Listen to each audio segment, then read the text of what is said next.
Hello everybody, Rocco Boulay here with Gym Doctor, always helping you find your strength. One of the biggest mistakes a lot of people make when training is actually overtraining.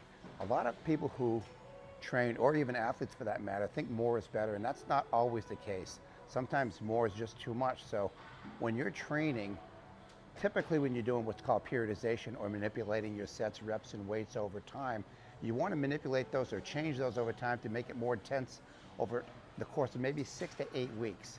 And after that, once you start peaking on the program or your program that you've developed somehow with a calculator, whatever way you do your periodization, you want to make sure that after that training cycle is over that you take some downtime. The biggest reason for this burnout isn't necessarily that your muscles don't want to grow, but your nervous system is getting tired. So between your central nervous system and your peripheral nervous system, you're going to have what's called motor units, and these motor units that control the contraction of your muscles between the nerve and the muscle itself, or called the neuromuscular junction. You have a neurotransmitter called acetylcholine.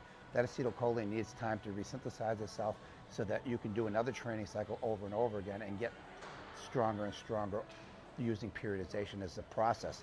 I'll explain real briefly on this. This is an 8-week training cycle right here where you'll see the weights start off pretty low with the repetitions high, and as the time goes on, you'll see that the repetitions drop down and the weight gets higher.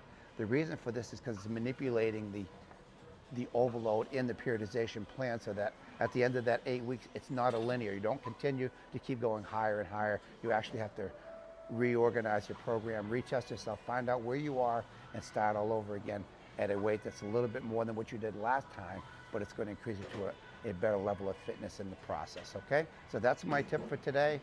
Gym Doctor, always helping you here to find your strength.